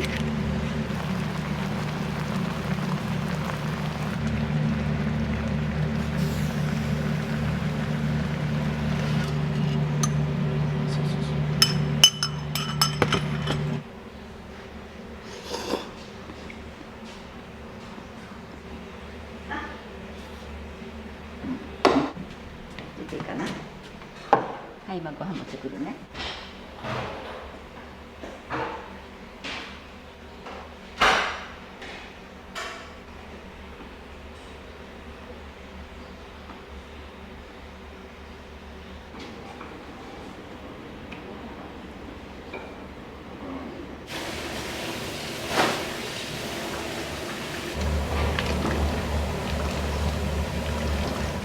県内産が2種類のもう一つの方は京都から取り寄せて使ってます。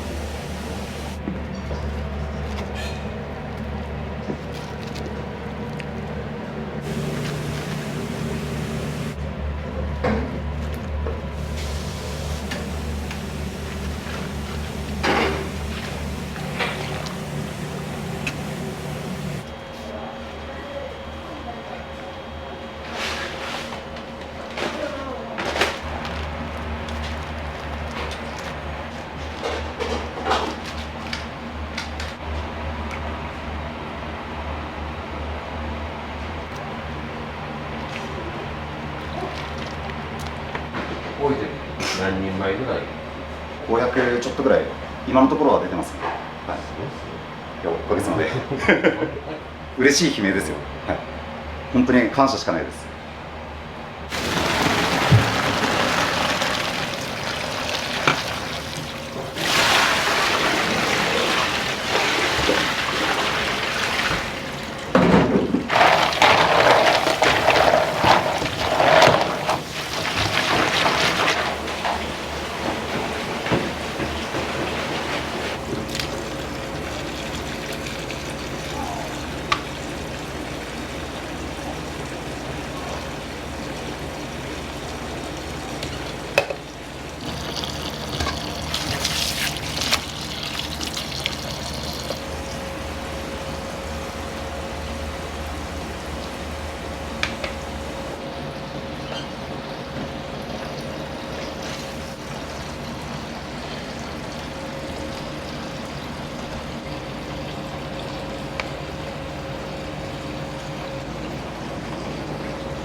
一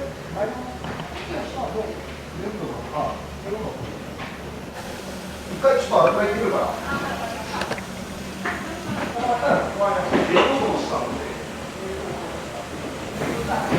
あれさんこれ右に入れてるの？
これちょっともらったらな。普段自分にとってはあんまりなんない。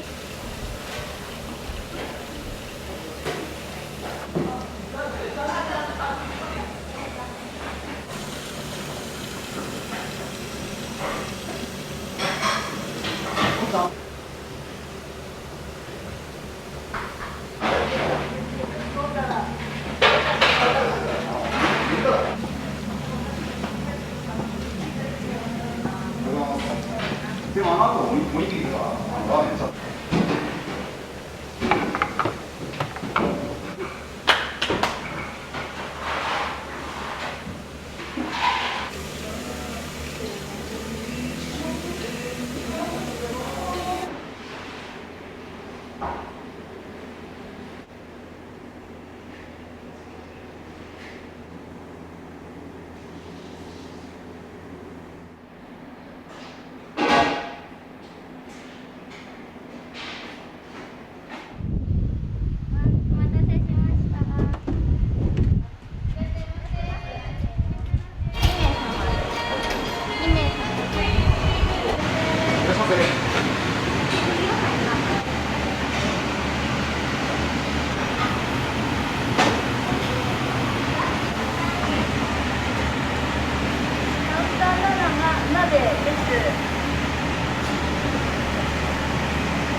卵入りです。お願いします。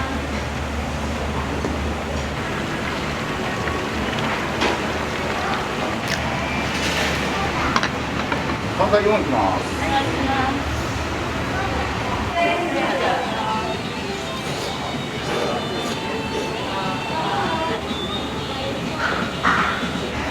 じゃあテーブル3の卵なしいきますね。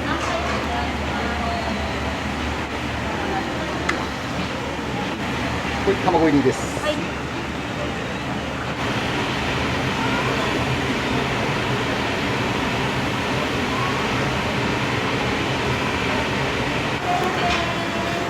らっしゃいませ。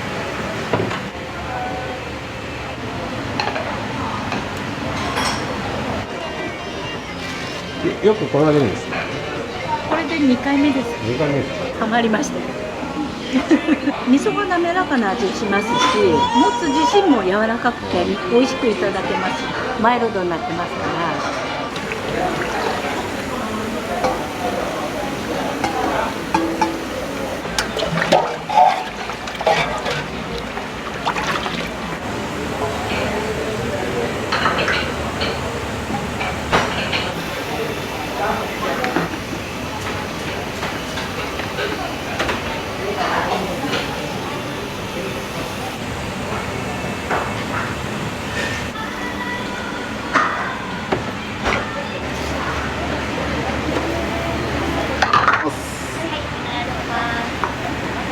すみません、失礼しました。じゃあ卵なし。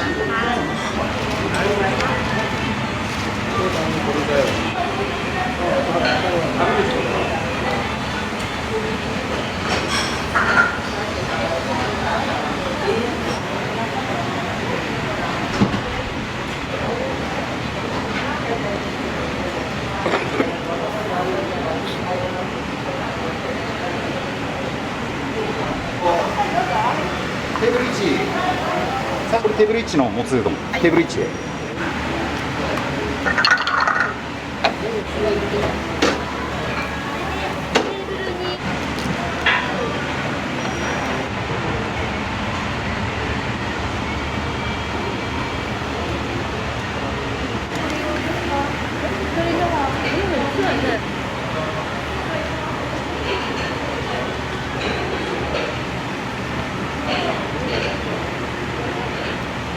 これまずネギ増しもともつ増しの卵入りです。も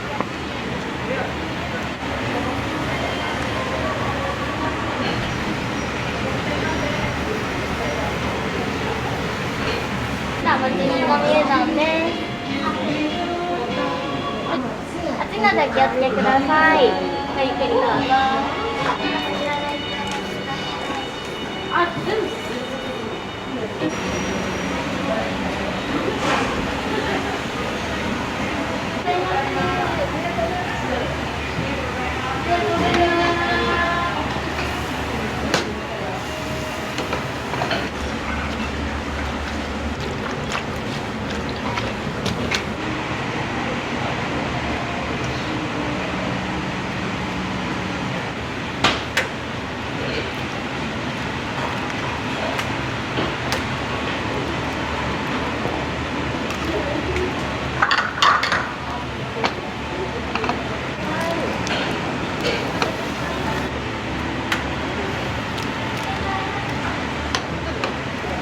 失礼します。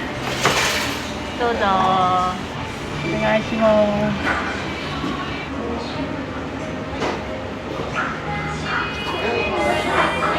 す。めちゃくちゃ美味しいです。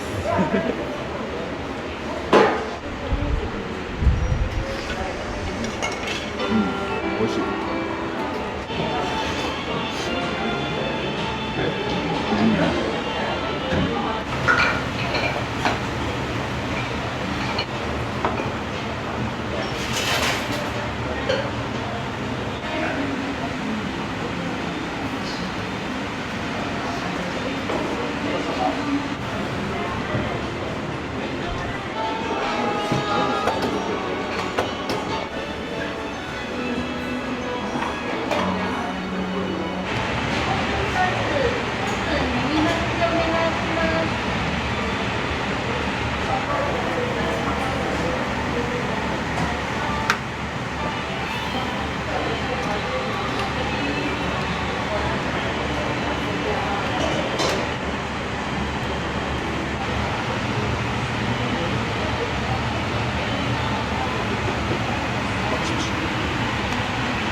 今までの経歴、ずっと受け入れてから、ただね、ここで最初に開店前にこれスタッフと4人で試食会したのね。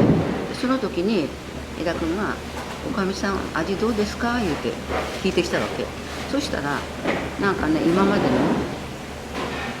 受けたこととか苦労してここまで来たって思ったら胸がいっぱいでなかなか美味しいって言葉が出てこないわね。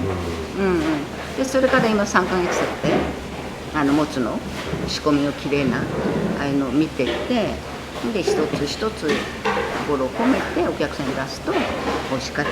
そしてまた今までもつ食べれなかった人も食べられるって言われるし、でお客さんでも帰る時に美味しかったよって言われると嬉しいのね。で初花へ来られて気持ちよく帰っていただきたいって、その気持ちで今これからまたずっと健康第一でこれからやっぱりその姿を自分なりに見守っていきたいって思ってるね。ですね。幸せです。はい。